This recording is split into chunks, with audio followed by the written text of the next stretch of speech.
और गठबंधन की राजनीति हमको याद है कि 1977 में पहला प्रयोग किया गया गठबंधन की राजनीति। सब जनसंघ, जनता पार्टी, तमाम पार्टी इकट्ठे होकर के गैर कांग्रेसवाद का एक नारा दिया। उसके बाद वो फिर भारतीय राजनीति में एक नई दिशा बन गई। जो बड़े लोगों का नाम है उस तरह का आप नाम नहीं रख, और इंडिया तो रख ही नहीं सकते, कोई इंडिया का नाम नहीं रख सकता। इंडिया जो शब्द करा गया है वो ऐसा नहीं कि कहीं बाहर से आ गया है। अगर किसी को लग रहा है कि बाहर से आ गया है तो ये बड़ी नासमझी वाली बात है। जो बहुमत के संग सरकार में बैठी थी तो 1977 के चुनावों में वो हार जाती है। नमस्कार, इंडिया लाइव के इंडिया डिबेट कार्यक्रम में आप सभी का स्वागत है। आज एक ऐसे विषय पर हम लोग चर्चा कर रहे हैं जहां हम रहते हैं, मतलब हम भारत देश में रहते हैं, इंडिया में रहते हैं, और चर्चा आज इंडिया वर्ड पर है। राजनीति का विरोध जो है इस कदर हावी हो गया है कि विरोध करने के लिए अपने देश के नाम का भी लोग गलत गलत अर्थ में मीनिंग निकाल रहे हैं। आप ट्विटर पर या सोशल मीडिया प्लेटफॉर्म पर जब देखेंगे तो पाएंगे कि इंडिया शब्द का एक एक शब्द का अलग अलग तरीके से परिभाषा दिया जा रहा है। कोई इस्लामिक स्टेट बता रहा है, कोई नक्सल आई से इस्लामिक बता रहा है, कोई एन से नक्सल बता रहा है। ऐसा इसलिए हो रहा है क्योंकि जो विपक्षी एकता है, विपक्षी एकता की जो मीटिंग हुई बेंगलोर में, उसमें जो 26 दलों का एक गठबंधन बना, उसका नाम दिया गया इंडिया।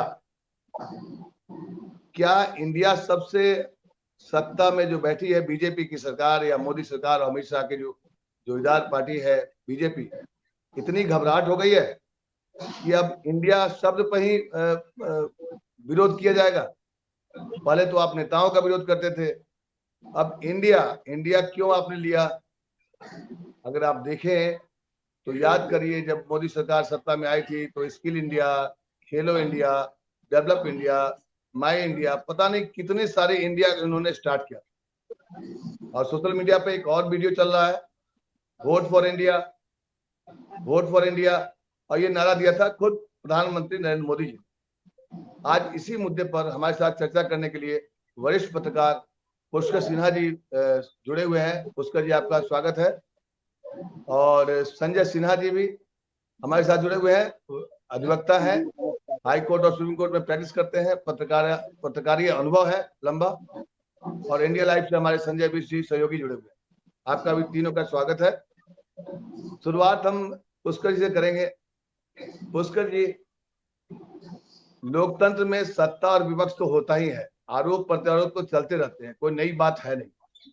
लेकिन विरोध के का जो स्वर है, जो उसके लैंग्वेज है, क्या अब मान लिया विपक्षी पार्टी कोई अलायंस करती है, उसका नाम देती है, तो उस शब्द पे इतनी घोर आपत्ति क्यों? पहले इसका क्लियर करिए, तो फिर हम आगे बढ़ते हैं डिबेट पे। भारत में कांग्रेस ने ही 1950 में एक कानून बनाया था, names and emblem act. Names and emblem act में है कि आप किसी भी का भी नाम इंडिया नहीं रख सकते, एब्रिविएशन भी इंडिया नहीं रख सकते। आप किसी का नाम महात्मा गांधी, कोई अपना नाम महात्मा गांधी नहीं रख सकता है। हाँ, नेम्स एंड कोई मतलब जिस तरह से है, जो बड़े लोगों का नाम है उस तरह का आप नाम नहीं रख, और इंडिया तो रख ही नहीं सकते, कोई इंडिया का नाम नहीं रख सकता। तो पहले तो मतलब ये पता नहीं कानून में जब जाएगा आगे होके तो कहीं इनका नाम ही नहीं खारिज हो जाए।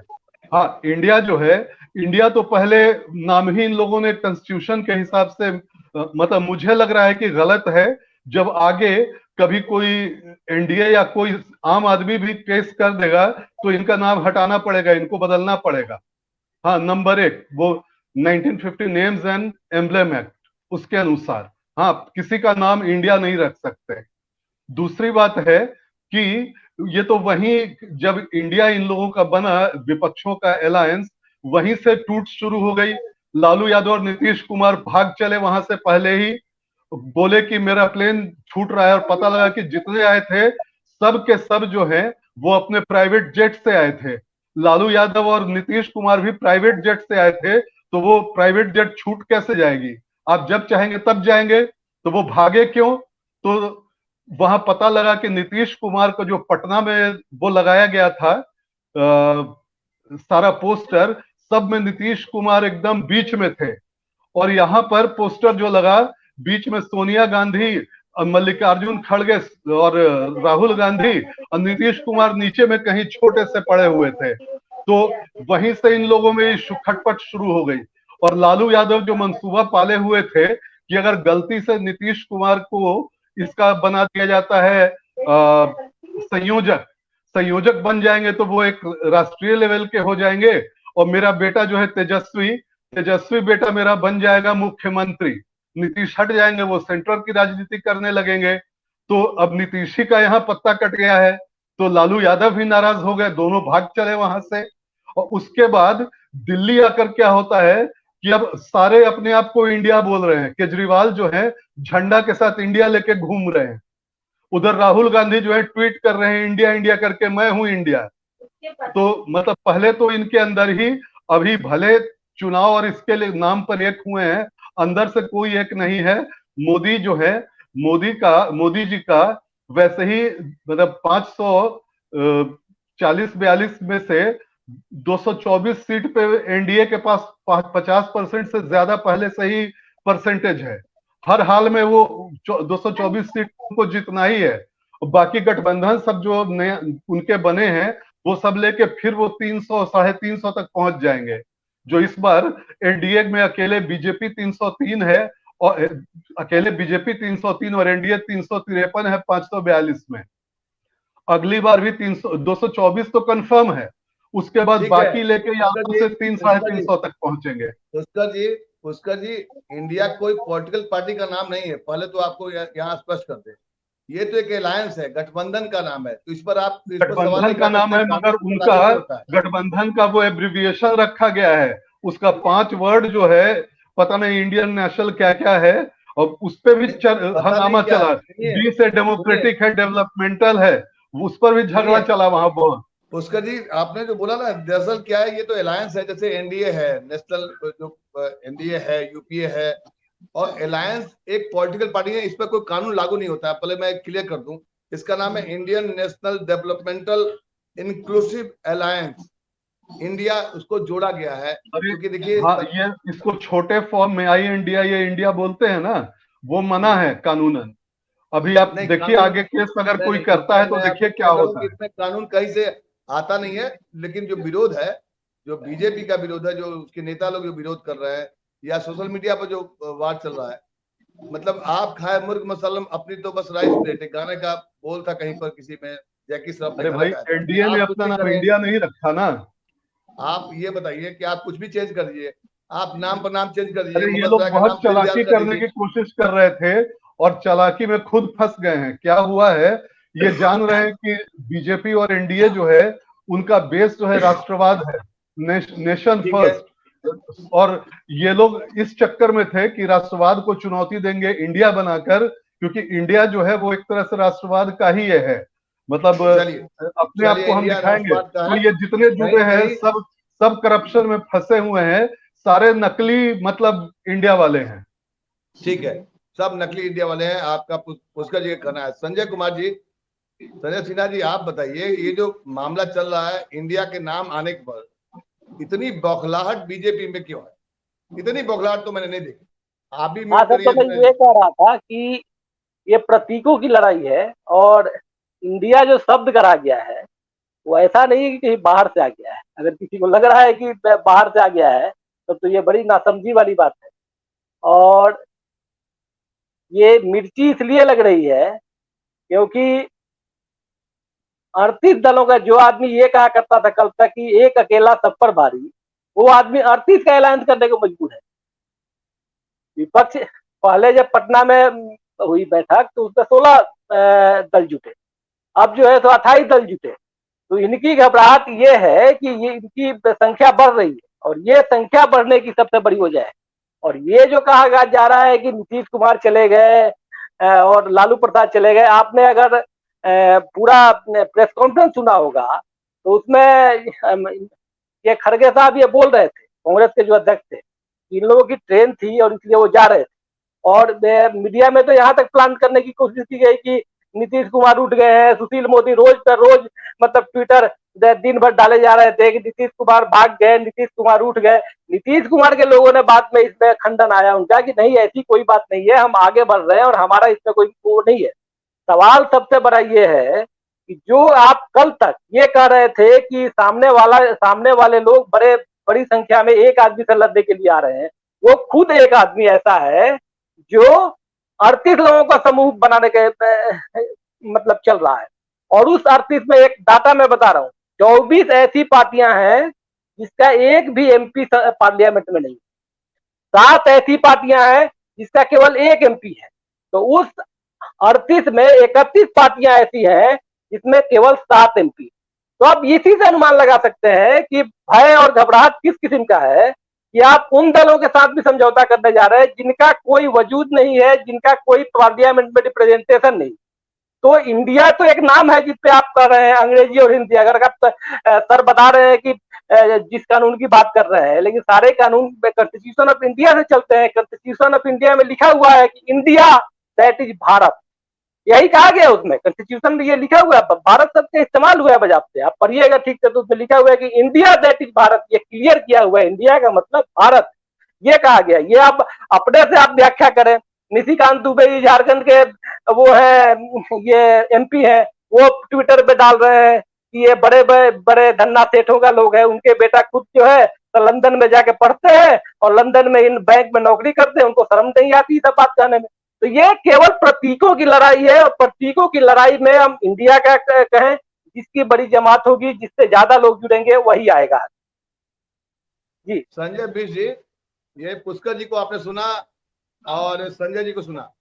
मेरा सवाल सिर्फ आपसे ये है कि देखिए 2024 का चुनाव जो है काफी दिलचस्प होने जा रहा है। पहले तो लग रहा था कि एक तरफा जा रहा है, मोदी जी और की जो बीजेपी है उसकी रणनीति काफी सफल मानी जा रही थी। कई बार तो चाणक्य भी कहा गया, जब हारने पर कुछ भी नहीं कहा गया, तमाम ऐसी बातें हैं। लेकिन 2024 का चुनाव जैसे ही भारत जोड़ो यात्रा जब राहुल गांधी शुरू करते हैं, उसके बाद आपको हिमाचल प्रदेश उनके पास आता है, कांग्रेस के पास आता है और पूर्ण बहुमत से आता है। ऐसा नहीं कि सिर्फ सरकार बनाती, उसके बाद कर्नाटक का भी बीजेपी हारती है। उसके बाद विपक्ष का अलायंस होता है जो कि बहुत एक तरह से नामुमकिन था। सभी छत्रप जो है क्षेत्रीय दलों के बहुत महत्वाकांक्षी हैं। अरविंद केजरीवाल महत्वाकांक्षी हैं, उसमें ममता बनर्जी महत्वाकांक्षी नेता है, उसमें अखिलेश यादव का भी अपना स्टेक फंसा हुआ है।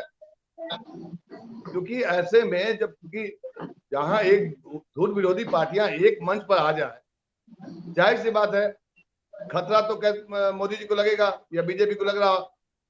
लेकिन इंडिया शब्द आया जैसे ही, देखिए क्या है कि माना जा रहा था कि यूपीए और एनडीए दो ही गठबंधन चल रहा, और गठबंधन की राजनीति हमको याद है कि 1977 में पहला प्रयोग किया गया गठबंधन की राजनीति। सब जनसंघ, जनता पार्टी, तमाम पार्टी इकट्ठे होकर के गैर कांग्रेसवाद का एक नारा दिया। उसके बाद वो फिर भारतीय राजनीति में एक नई दिशा बन गई। उसके बाद याद होगा आपको 1989 में जब बीपी सिंह बफोर्स मामले में अलग होते हैं, फिर सभी विपक्षी पार्टियों को एक साथ करते हैं, फिर वहां सत्ता परिवर्तन होता है। मतलब ये है कि जैसे ही विपक्ष एकजुट होता है तो सत्ता परिवर्तन होना एक तरह से साफ साफ दिखाई पड़ता है। कुछ ऐसा ही क्या दिख रहा है क्या बीजेपी को, जो इतनी घबराहट, इतनी बौखलाहट? पुष्कर जी तो कानून विरोधी भी बता चुके हैं और कई लोग तो कई तरह की बातें लिख रहे हैं। आपका क्या कहना है संजय बिष्ट? देखिए, जो आपने 1977 की बात का जिक्र किया, उस दौरान उसकी वहां की तब की बात करें तो जो विपक्ष था जब वो एकजुट हुआ तो इंदिरा गांधी जो आयरन लेडी जिनको कहा जाता था, जो बहुमत के संग सरकार में बैठी थी, तो 1977 के चुनावों में वो हार जाते हैं।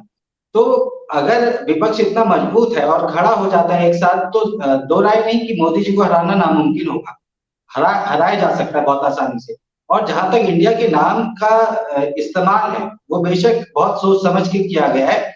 यहाँ पे इंडिया का नाम इसलिए रखा गया है ताकि जो विपक्ष है वो सीधे सीधे छींटाकशी ना कर पाए, आने वाले दिनों में कुछ गलत ना बोल पाए इनके जो अलायंस है इनके बारे में। और साथ में इस बात को भी ध्यान में रखा गया है कि जो ये इंडिया नाम से जो मैसेज जाएगा लोगों के बीच, वो बहुत पॉजिटिव मैसेज जाएगा, वो राष्ट्रवाद वाला मैसेज जाएगा, जो राष्ट्रवाद पर अब तक बीजेपी अकेले खड़ी थी, वो मैसेज अब विपक्ष की तरफ से भी जाएगा।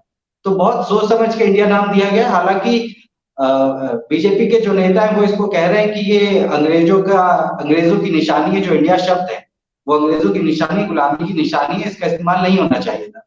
पर अगर ऐसा होता तो इंडियन कॉन्स्टिट्यूशन है, आपने जैसा शुरुआत में ही बता दिया कि बहुत सारी स्कीम्स लेके आए बीजेपी वाले ही, जिसमें वो इंडिया शब्द जुड़ा हुआ है। डिजिटल इंडिया हो, स्किल इंडिया हो, मेक इन इंडिया हो, शाइन इंडिया हो, तमाम तरह के वो बीजेपी के रहे हैं वादे।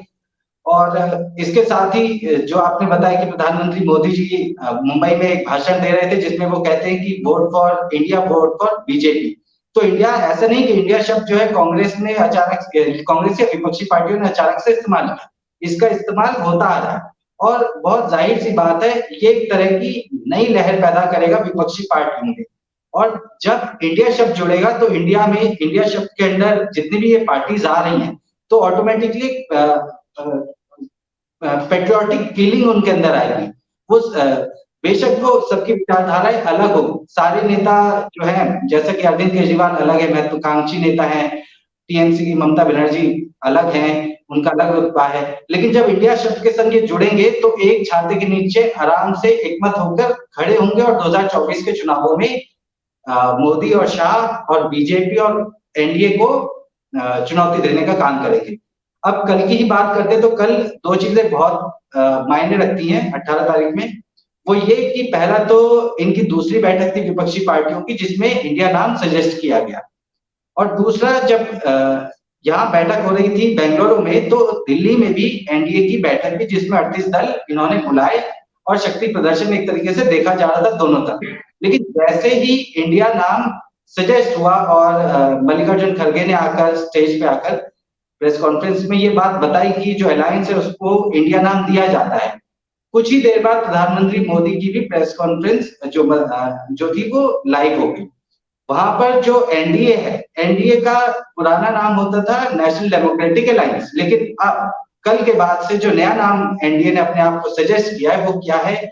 न्यू, एन से न्यू इंडिया, डी से डेवलप्ड नेशन और ए से एस्पिरेशन ऑफ पीपल। यानी कि समझिए, यहाँ इंडिया, यूपीए से इंडिया हुआ, वहां एनडीए का भी बदल गया नाम।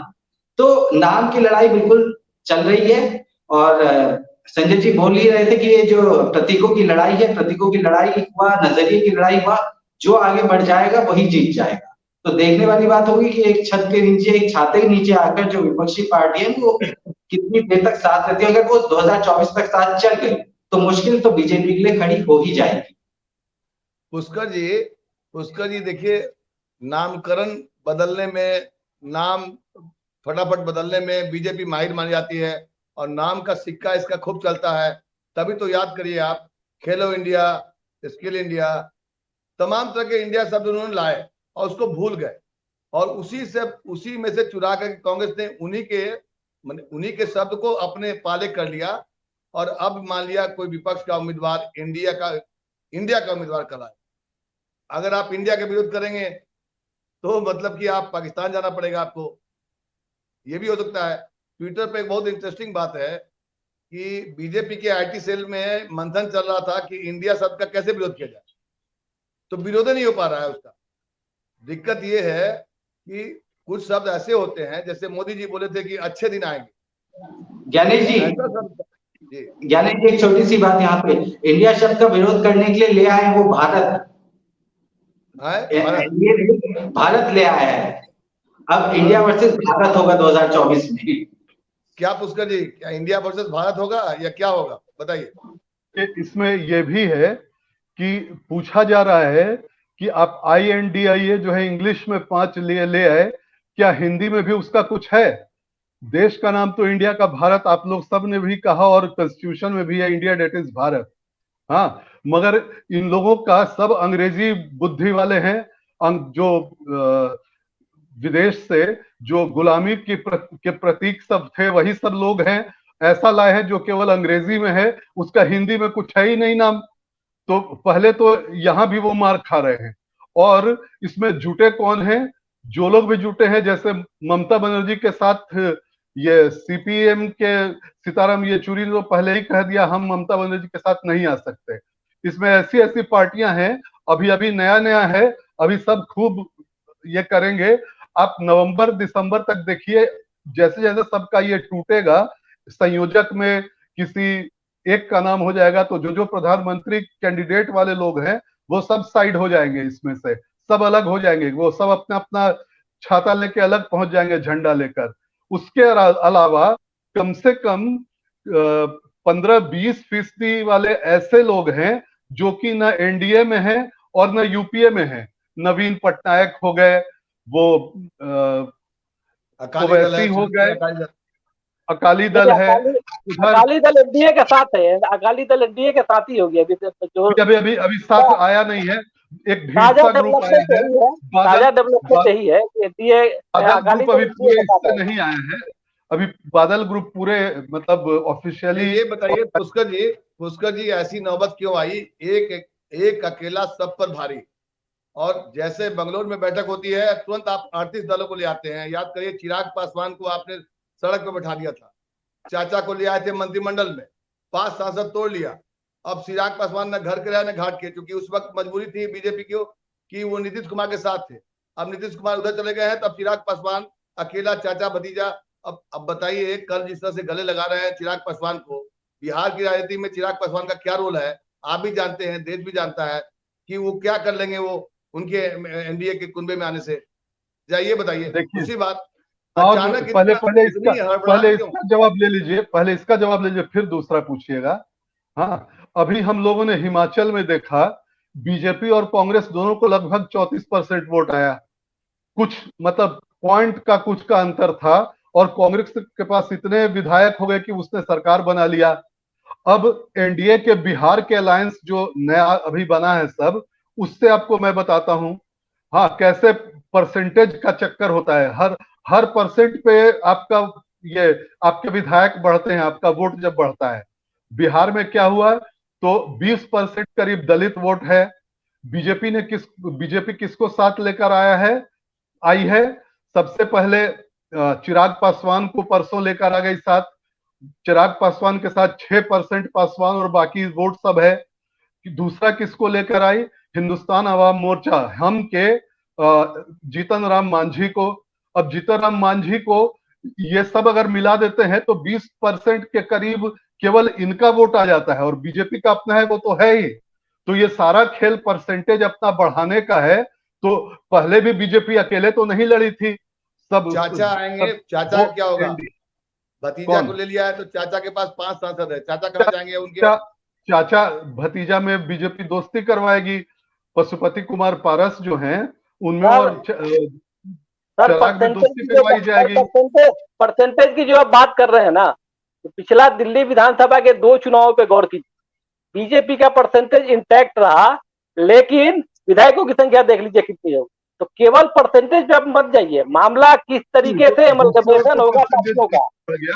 दूसरी तरफ तो परसेंटेज नहीं, मामला किस तरीके से वोटों का ध्रुवीकरण किस तरीके से होगा सर, ये सबसे महत्वपूर्ण चीज है। कर्नाटक में बीजेपी का दिल्ली में बीजेपी का सर, दिल्ली में बीजेपी का वोट परसेंट घटा नहीं, बीजेपी का दिल्ली में वोट परसेंट घटा नहीं, लेकिन आप मतलब दूसरी बार जीते तो 7 सीटें आपको आई, पहली बार आपको 3 सीटें आई 70 में। तो केवल वो मामला नहीं, मामला यह है कि वोटर्स का एमलगमेशन पार्टियां किस तरीके से करती है, और सबसे बड़ा सवाल यही है। वो थोड़े बहुत इधर उधर नहीं, तो बीजेपी जो पिछली बार जितना वोट लाई थी इस बार भी वही 30, 32, 35 जो भी होगा उतना ही इस बार भी आया। मगर कांग्रेस को जो जेडीएस था, जेडीएस का वोट जो है काफी कुछ परसेंटेज कांग्रेस को चला गया, तो उसका परसेंटेज 4-5% बढ़ने से उसको मतलब काफी ज्यादा विधायक उसके हो गए, उसकी सरकार। यही बात मैं कर रहा हूँ कि जहाँ त्रिकोणीय मुकाबला होगा वहां कांग्रेस जीत सकती है, मतलब सत्ताधारी दल हार सकते हैं। तो द्विकोणीय आमने सामने की अगर लड़ाई होगी तो बीजेपी कहीं नहीं टिक पाएगी, और फिर तभी वही मैं बता रहा हूँ। में अप्रैल मई जून में चुनाव होगा अगले साल, तब तक देखिए ना द्विकोणीय होता है कि बहुकोणीय हो जाता है। ममता बनर्जी अलग झंडा लेके दौड़ेंगी, केजरीवाल अलग झंडा लेके दौड़ेंगे। ये जो फ्रस्ट्रेशन है सर, ये जो बीजेपी के अंदर का फ्रस्ट्रेशन है वो पटना की बैठक के पहले से चल रहा है, और वो फ्रस्ट्रेशन और ज्यादा हो गया जब पटना से दलों की संख्या, मतलब विपक्षी दलों की संख्या और ज्यादा बढ़ गई, तो बीजेपी के अंदर और ज्यादा बौखलाहट आएगी। अभी और ज्यादा बौखलाहट आएगी, अभी 40 तक की नौबत आएगी। और ये पूरे एनडीए तरीके में से तो हिंदू परसेंटेज मुसलमान अभी भारत यूपीए से पाकिस्तान सब काफी होना है ज्यादा सर, अभी आप विचार कीजिए। 15% ऐसे हैं जिनका कुछ अभी पता ही नहीं है।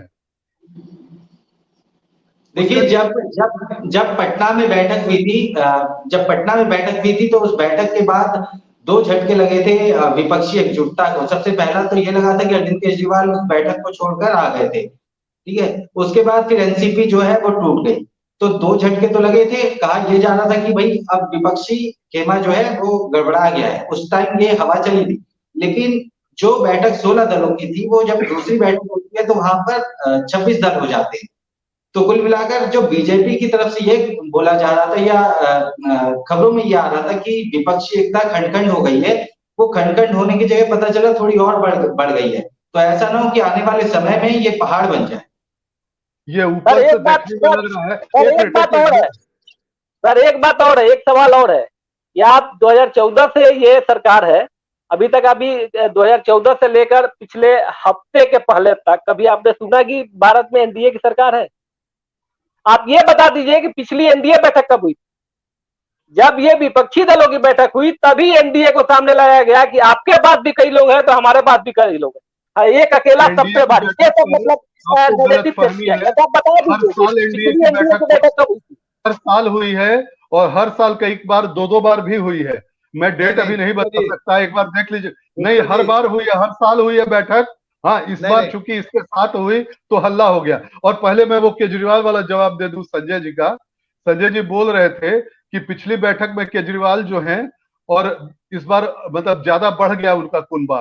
केजरीवाल ने पिछली बैठक में, पटना वाली बैठक के बाद से, कि कांग्रेस का हाथ मरोड़ना शुरू कर दिया था कि ऑर्डिनेंस पे अगर नहीं हमको हेल्प करोगे तो अगले ये बंगलुरु वाले बैठक में मैं आऊंगा ही नहीं। केजरीवाल ने क्लियर कह दिया था, ये पता है ना। केजरीवाल आए, कांग्रेस भी आई, और कांग्रेस अब गठबंधन गठबंधन ऑर्डिनेंस में हेल्प करेंगे ये कर रही है। तो अभी से ही वहां दबाव और गठबंधन मजबूत होता किया ही जा के रहा लिए है जब सब लोग सर। एक जैसा सोचेंगे, जब सब लोग एक जैसा सोचेंगे, एक मत पे आएंगे, एक पेज पे आएंगे, तभी तो आगे बढ़ पाएंगे। यही तो सर संगठन। गठबंधन अगर सब अलग अलग में दिशा कई में सारे जाएंगे पर्दे के तो पीछे सौदे होते हैं। गठबंधन का मतलब ही नहीं रहा। केजरीवाल अगर अपनी बात मनवाने के लिए राजनीति में आए तो इसमें गलत क्या था भाई? ये पहले से सारे ही उसमें संगठित तनाव किसके दिख लोग हैं? रहा है पूरा का पूरा। शुरू से ही तनाव दिख रहा है, सब एक दूसरे को ब्लैकमेल और कर रहे हैं। गठबंधन जिनको यही होता है, मनवाई गठबंधन का नहीं मतलब नहीं यही मिल होता रही है, है वो सब भाग रहे हैं। जिनको मलाई गठबंधन का नहीं मिल मतलब यही रही है होता वो है। भाग रहे हैं। ये मतलब गुस्सा जाहिर करने से, फ्रस्ट्रेशन में जाने से, डिप्रेशन में जाने से विपक्ष का काम रुक नहीं जाएगा, विपक्ष का काम और आगे बढ़ेगा। और आपको बता दें कि इस बार जो बैठक होने जा रही है महाराष्ट्र में होने जा रही है, इसमें विपक्ष की सरकार है, यानी कि बीजेपी और दूसरे बीजेपी को जो लीड कर रही है उस पर उन पार्टियों की सरकार है। तो सबसे बड़ा मजमा तो तब दिखेगा आपको जब महाराष्ट्र में होगी बैठक, और ज्यादा बीजेपी में मतलब चीखें शुरू हो जाएंगी कि अब इसका क्या मुकाबला कैसे किया जाए। शरद पवार को 17 तारीख तक सारी मीडिया चला रही थी कि लगता है कि ये स्किप कर गए। जैसे ही 18 तारीख को लैंड करते हैं शरद पवार, सारी हवा मीडिया की फेल हो जाती है। तो यहाँ पे कई सारी चीजें हैं जो प्लांट भी की जाती है। नीतीश कुमार के बारे में प्लांट किया गया कि नीतीश कुमार तो दुल्हा बन रहे थे, उनका सारी कहानी खत्म हो गई, एक अलग से नैरेटिव सेट करने की कोशिश की गई। तो ये सारी चीजें नहीं है। सवाल है कि जब गठबंधन बनता है सर, तो एक पार्टी को अपना हर पार्टी को अपने अपने कुछ अहम मतलब त्यागने पड़ते हैं। बीजेपी के अंदर भी बहुत सारे अहम बीजेपी को भी त्यागने पड़े हैं इसके पहले की सरकारों में, ऐसा नहीं है। इसलिए बीजेपी आज पूर्ण बहुमत में भी है, इसलिए वो बाकी गठबंधन दलों पे अपनी बात मनवाती है। लेकिन अगर पूर्ण बहुमत में नहीं होती तो वाजपेयी की सरकार का टेन्योर देख लीजिए, इसने कई सारे सवालों पे एनडीए में जाकर अपनी बातें दूसरों की मानी है। तो गठबंधन का मतलब ही ऐसा होता है कुछ हमारी कुछ तुम्हारी, तभी चल पाएगा। ये ऐसा नहीं है कि एक आदमी केजरीवाल कह देंगे कुछ हम एकदम ठोक लेंगे खूंटा कि हमारा खूंटा यही रहेगा तो हम चलेंगे, कांग्रेस ठोक लेगी कि हमारा खूंटा है ये। सबसे बड़ा सवाल है कि कंसेंसस किस किस्म का बनता है, नेताओं के बीच का गठजोड़ किन किन सवालों पे होता है, और जनता को कौन ज्यादा रैली कर पाता है, सबसे बड़ा सवाल यही है। अरे यहाँ तो पुष्कर जी, केजरीवाल ने खुद ब्लैकमेल कर दिया कांग्रेस को शुरू से पुष्कर ही। जी, हाँ पुष्कर बोलिए। जी, हाँ पुष्कर जी, मेरा सवाल ये था कि देखिए देखिए विपक्ष जो है उसकी एकता हर चुनाव में विपक्ष एक होता है। आप याद करिएगा 2014 में जब यूपीए की सरकार थी तो एनडीए का कुनबा बहुत था, 37 दलों का सरकार उसमें ये था, 37 36 37 दलों का उसमें एक पार्टिसिपेशन था, उसी की वजह से वो सरकार बनाई। अकेले बलबूते पर नहीं बनाई, बल्कि एनडीए का कुनबा बड़ा था। इस बार क्या है, कुनबा बिखरा हुआ था विपक्ष का, और अब कुनबा बढ़ रहा है, बढ़ नहीं रहा है, बल्कि कुनबा उनके शब्द को अपने साथ में समाहित कर रहा है। अब इनके पास बोलने का नहीं, इंडिया एक शब्द आया। चर्चा का विषय ये था कि मान लिया एक अलायंस का नाम संयोग से जो उसके वर्ड एब्रिविएशन है वो इंडिया बनता है, उससे इतनी बौखलाहट क्यों? क्या आप इंडिया विरोधी है पुष्कर जी? अरे इसमें इंडिया विरोधी की बात नहीं है। इसमें जितने इंडिया बन के आ रहे हैं सामने, वो सब के सब करप्शन में मतलब गले तक डूबे हुए हैं। सब पे जो केस चल रहा है, कई पे तो अब बस फैसला आने वाला है, अंदर जाने वाले हैं एकदम, मतलब कई में तो एकदम साफ साफ प्रूफ है। मगर वही आपको अदालत जब पता भी है ना उनको सजा दे, पुष्कर जी, और राहुल पुष्कर गांधी जी, को तो सजा मिल चुकी है। अच्छा सजा मिल बाकी चुकी है, लेकिन वो कोई हाँ, अपराध सजा नहीं मिल किया था चुकी है, उन्होंने। उनकी सुनिए संसदीय भी जा चुकी है। मतलब सुनिए, ममता बनर्जी, वित्त मानहानि जो केजरीवाल, होता है, जिसको ले लीजिए मानहानि कोई सारे बहुत पे सा केस क्राइम चल नहीं रहा है। है। वही मानहानि का अपना जो मामला मतलब है इंडिया लेके वो आप ढकने अपराध का की ये श्रेणी में चाह मत रहे रखिए, हैं। तो पॉलिटिकल पॉलिटिकल नहीं, लड़ाई है। सजा सजा हमेशा अपराध के लिए मिलती है, वो सजा ही है, वो सजा है। और यानी कि उन्होंने गलती की है, वो अपराध कई किया बार है सजा, उन्होंने, सब हुआ है। सजा जो है वो मजा देती है, मानहानि पैसे देती अपराध है। है, आपको याद किसी होगा को हम उत्तर कुछ भी प्रदेश नहीं में बोल कल्याण सिंह सकते। सरकार थी, उसमें 1 दिन की सजा मिली थी, और वो 1 दिन की सजा जो है कल्याण सिंह को बीजेपी को कहां से कहां खींच के ले गई। याद करिए, वो भी सजा उनको भी मिली थी 1 दिन की, कल्याण सिंह को। लेकिन देखिए, पॉलिटिकल जो सजा जो होती परसेंटेज का है खेल है उसमें उसमें एनडीए आप, बहुत आगे है यूपीए से, या जो इनका, सर अभी मैं इंडिया अभी में कोई नहीं आगे लूंगा। पीछे नहीं है, अभी कोई आगे पीछे नहीं है। अगले 3-4 महीनों में किस तरीके से चीजें टर्न करती है उस पर हर डिपेंड करेगा, क्या आगे है क्या पीछे। अभी कोई आगे चार पीछे का महीने मामला में नहीं जब है। चार आगे महीने में पीछे जब का, ये तो सब भाग और एनडीए जाएंगे, अगर सब बहुत आगे क्लियर हो होता ना, जाएगा तो सब खत्म हो और गया। एनडीए अगर बहुत आगे होता तो कल प्रधानमंत्री के भाषण में इतनी बौखलाहट नहीं दिखती। अगर एनडीए बहुत आगे होता तो ये बात, नहीं, आज प्रधानमंत्री के का जो डेट में वो, भाषण है एनडीए में, तो आज के आपको डेट में आपको विपक्ष फुल फाइट में है। आपको बौखलाहट इसमें लग रहा होगा कि था उन, मुझे नहीं लगता है। वो मतलब मस्त है, उनको तो जीतना ही है, दूसरा कोई है ही नहीं टक्कर में। वो तो दिख रहा था कल कि सबसे ज्यादा अगर किसी चीज की बात बोली गई तो विपक्ष विपक्ष विपक्ष, इंडिया इंडिया इंडिया, केवल यही सब। और जितने बीजेपी के कारकुन है, जितने कार्यकर्ता हैं, सारे लोगों के ट्विटर हैंडल को देख लीजिए, फेसबुक पेज को देख लीजिए, सबसे ज्यादा गलियाना इंडिया शब्द के एब्रिविएशन को है सबसे जो भी ज्यादा। कल लेटेस्ट खबर कल से आई है लेकर आज तक, तो सारे, कल से लेकर मतलब तो ये मतलब मतलब बौखलाहट संजय नहीं भाई, है तो क्या है सर? ये बौखलाहट नहीं है मतलब तो क्या संजय है? भाई, मतलब संजय जी तीर निशाने पर लगा है क्या? बिल्कुल बिल्कुल निशाने पे लगा है, इसमें कहीं कोई संदेह नहीं है। और ये बहुत बड़ी चुनौती है मतलब एनडीए के लिए। आप लोग नूरा कुश्ती मत खेलिए आपस में ही, खाली मतलब एक दूसरे से पूछ के कि क्या प्रधानमंत्री ये हो गए वो हो गए। नहीं, हमारा काम तो विश्लेषण करना है पुष्कर जी। देखिए, हम तो ये नहीं जानते हैं कि विश्लेषण। सरकार किसकी बनेगी, और ना हम तय करेंगे, ना पत्रकार तय करता है, ना सेकुलरिस्ट तय करता है। ये गलतफहमी निकाल देना चाहिए लोकतंत्र में। खास करके जनता के लिए जो काम करेगा वही जीतेगा। और इस ये जो आप पूर्व चुनाव के पूर्व जो आकलन होता है, ये सब फॉल्स होता है। इसलिए होता है, लोकतंत्र में अगर हम और आप तय करने लगे, पत्रकार तय करेगा, फिर लोकतंत्र के मायने क्या रह जाएंगे? इसलिए सवाल उसका नहीं है, लेकिन जो गलत है वो गलत है, सही है सही है। सही ये है कि पहले बीजेपी का जो रथ था, जो एक तरह से था ना कि बीजेपी एक चुनावी मोड में रहती है, अब विपक्ष चुनावी मोड में आ गया है। उसके हर स्टेप से घबराहट दिखती है। घबराहट इसलिए दिखती है, आप प्रधानमंत्री बोलते हैं कि करप्ट है, और उसको आप उप मुख्यमंत्री बनाते हैं, फिर वो उप मुख्यमंत्री बन करके आप ही के नेता का एक वीडियो वायरल कर देता है, करवा देता है। किरीट सोमैया का जो वीडियो वायरल हुआ है उसमें नाम आ रहा है कि अजीत पवार ने उसको चलवाया है। देखिए क्या है, घबराहट का नतीजा क्या है, अलायंस का नतीजा क्या है। आप करप्ट पार्टी को, करप्ट नेता को आप अपने पार्टी में शामिल करते हैं, अलायंस में शामिल करते हैं, उसको सरकार में उप मुख्यमंत्री बनाते हैं, और जो व्यक्ति आपके आरोप लगाया था वो आज वो बेचारा क्या कहते हैं, उसका वीडियो वायरल करा दिया जाता है। मजाल है कोई चैनल आपके सत्ता में रहते हुए कोई वीडियो वायरल करा देगा, और बेचारा जो है दूसरे उप मुख्यमंत्री से निवेदन कर रहा है कि जांच कराइए, सत्यापित कराइए। खेल तो साफ साफ दिख रहा है ना। ये जो चुनाव का जो समय है, चुनाव के 1 साल पहले वाकई लड़ाई बहुत तेज हो जाती है। उसमें आरोप प्रत्यारोप इतने तीखे होते हैं, उसमें इतनी बौखलाहट होती है। अगर मान लिया आज तो आपको संजय जी को दिखाई पड़ रहा है कि प्रधानमंत्री के बयानों के बौखलाहट देख रहे हैं, कल आप देखेंगे विपक्ष में भी बौखलाहट। ऐसा नहीं कि बौखलाहट एक ही तरफ है, बौखलाहट तो सब जगह है, मजबूरी सब जगह है, और कष्ट हर जगह है। कैसे हम सत्ता पर काबिज हो। विचारधारा तो कहीं नहीं है, कहीं नहीं विचारधारा है। विचारधारा होता तो पीडीपी के साथ समझौता नहीं करते। हमारा सवाल सिर्फ ये है कि इंडिया शब्द आने से, और जानते हैं पुष्कर जी, हम लोग तो विवेचन कर रहे हैं। पहली बार मैं देख रहा हूं कि अभी चुनाव काफी दिन बाकी है, और ऐसे समय में इंडिया शब्द पे इतनी आपत्ति। मतलब इंडिया आपका जो कॉपीराइट टाइप का था बना के रखे थे, खेलो India, skill India, develop India, फलना इंडिया, वो सबको ले लिया अपने पास। अब क्या करेंगे? तो चुटकुला भी चल रहा है, सोशल मीडिया पर चुटकुला भी चल रहा है कि जिसने भी इंडिया नाम सजाया है उसको एक मंत्रालय मिलना चाहिए। और एक और चुटकुला चला है कि अब इंडिया शब्द का विरोध करने के लिए माथापच्ची करना पड़ रहा है बीजेपी कैंडिडेट से। जाहिर सी बात है, लड़ाई बहुत तेज होगी, और आने वाले दिनों में हम लोग को और भी तीखी, मतलब अभी तो सिर्फ इंडिया हुआ है, मुंबई में अलायंस का एक संयोजक चुना जाएगा, फिर उस पर छीटाकशी होगी, उसके बैकग्राउंड को खंगाला जाएगा। अगर बैकग्राउंड देखा जाए तो भारतीय राजनीति में कौन सा ऐसा नेता है जिसका चरित्र बेदाग है? सब तो आरोपी रहे हुए। अब कोई एक्विटल हो जाता है, कोई एक्विटल नहीं होता है। प्रधानमंत्री मोदी पर भी आरोप थे, तमाम तरह के आरोप थे। अमित शाह जी को तरीपार किया गया था, लेकिन आज वो सत्ता में सरदे है, हम उनको नहीं बोल सकते कि आरोपी है। आज राहुल गांधी आरोपी है, आरोपी है तो है, लेकिन आरोपी नहीं है, दोषी है। दोषी ये तो राजनीतिक लड़ाई है।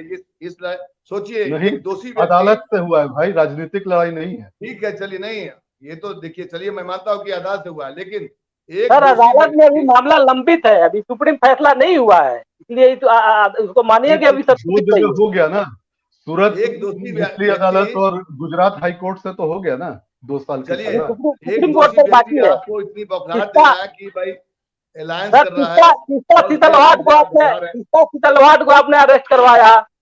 निचली कोर्ट ने उसको बेल नहीं दिया, गुजरात हाईकोर्ट ने बेल नहीं दिया। आज की खबर बता रहा हूँ कि सुप्रीम कोर्ट ने उसको रेगुलर बेल दे दी है। तो सब सुप्रीम ऑर्डर का इंतजार करना चाहिए आपको। उसका अब सुप्रीम कोर्ट में 11 मत शुरू कर दीजिएगा। क्या है आपको अगले पूरा पता है? अगले उनके सेकंड में दादा और सर पिताजी सुप्रीम क्या कोर्ट थे? को अगले सेकंड में गलियारा हाँ, मत शुरू कर दीजिएगा। मैं सुप्रीम सुप्रीम कोर्ट कोर्ट को का सीधा बोल नहीं सकता, मगर अभी बहुत जल्दी अगर इसी तरह का और करेंगे ना तो उसके बाद ट्रोल होना शुरू हो जाएंगे, ऊपर सर से नीचे तक सारे। ट्रोल से कोर्ट को कोई फर्क नहीं पड़ता है। सुप्रीम पिछली कोर्ट के बार जैसे जजों को सुप्रीम कोर्ट शीतलवाड़ के को जजों को डांस देख रहे थे सुप्रीम चीफ कोर्ट के जस्टिस, वहीं से 2-2 बार छुट्टी के दिन सैटरडे को 2-2 बार बेंच गठित कर दिए, ये 2 वाला और 3 वाला। हाँ, हाँ, और हाईकोर्ट आम ने आदमी जो है वैसा वो ही घूमता फैसला किया रहता था। है। हाईकोर्ट ने सर वैसा ही फैसला किया था। आज तक के इतिहास में और बताइए कि क्या होता है सर? कहाँ होता है कि हम आपको बेल रिजेक्ट करते हैं, कहते हैं कि आप इमीडिएट सरेंडर आपको कीजिए। ऐसे हाईकोर्ट ऐसे किस से तरह से होता है? आपने ऐसा कभी आदेश राहुल दिया है गांधी कि को भी, अरे सर मैं सर अभी आपको सुनिए, बता रहा हूँ, राहुल गांधी को भी राहत मिलेगी देखिए, सुप्रीम कोर्ट आपके से। आपके ब्रिजभूषण शरण राहुल सिंह गांधी महान को भी जो सत्यवादी सजा को मिली भी है बेल तो मिली राहत है। मिलेगी। और आपके ये आपके कौन महान क्या कर रहा है सत्यवादी इसको क्लियर ब्रिजभूषण शरण देखिए। सिंह को भी 2 दिन की बेल मिली है। आपके महान सत्यवादी ब्रिजभूषण शरण सिंह को भी 2 दिन की इंटरिम बेल मिली है जो तो सुप्रीम अगले कोर्ट से। उनको भी सिर्फ सर सुनिए, उनको 2 भी दिन मौका के दिया लिए। गया है कि आप रेगुलर बेल फाइल कीजिए। इसलिए किसी का मौका है, सुप्रीम कोर्ट नहीं वो मना कर सकती है। चलिए, कुल मिलाकर ये है कि इंडिया शब्द से विपक्ष की एकता मजबूत हुई है, ये तो बिल्कुल क्लियर दिखाई पड़ रहा है। और सामने वाले भी पार्टी जो है, एनडीए जो है, वो तुरंत आनंद फानंद में मीटिंग करते हैं और ऐसे भतीजा को उठा कर लाते हैं जिसका कहीं कोई वजूद भी नहीं है। आज की तारीख में बिहार की राजनीति में, उनका कोई वजूद नहीं है पुष्कर जी, ये भी ध्यान रखिए इस बात को। आप अलायंस करते हैं अलग बात है, क्योंकि कुनबा बढ़ता है, लेकिन नीतीश लालू के राजपाट में बीजेपी वहां चुनौती देने की स्थिति में रहती है। बाकी पार्टी तो थोड़ा बहुत रोल अदा करता है। आपको याद होगा जब नीतीश बीजेपी के साथ थे तब भी आरजेडी अपने बलबूते पे कांग्रेस के साथ अलायंस करके सबसे बड़ी पार्टी बन गई थी। बीजेपी के साथ अलायंस में थे नीतीश जी, वो भी याद रखिए। और ये जो चिराग पासवान है, तब उस समय नीतीश को लेकर के काफी, मतलब हर दिन वो गाली दे रहे थे कि नहीं ये विकास विरोधी है। कुल मिलाकर राजनीति अभी चरम पर आ गई है। अब चुनाव का मूड ऐसा आ गया है कि हर विषय पर, हर टॉपिक पर, हर बोल पर टीका टिप्पणी इतना तेज हो गया है जिससे कि लगता है कि बौखलाहट तो है, डर है। सत्ता को जहां डर होता है तो उसका विपक्ष को क्या है, उसके पास सत्ता ही नहीं है तो डर क्या है, किस बात? डर उसको होता है जिसके पास सत्ता हो, क्योंकि वो गंवा देता। आप सभी लोग इस डिबेट में आए। इंडिया के लिए हम लोगों ने डिबेट किया और हमारा चैनल का नाम है इंडिया लाइव और हम कार्यक्रम का नाम रखते हैं इंडिया डिबेट। और आज का टॉपिक था इंडिया कितना मुफीद रहेगा इंडिया विपक्षी एकता के लिए और कितना खतरनाक बनेगा या कितना लॉस करेगा वर्तमान में सत्ता में जो बैठी है बीजेपी को। वो देखने वाली बात होगी। 2024 तक हम लोग इसी तरह हर मुद्दे पर डिस्कशन करते रहेंगे। आप सभी लोग आए, अपना बहुमूल्य विचार रखें। बहुत बहुत धन्यवाद पुष्कर जी, बहुत बहुत धन्यवाद संजय जी, संजय पीसी। नमस्कार।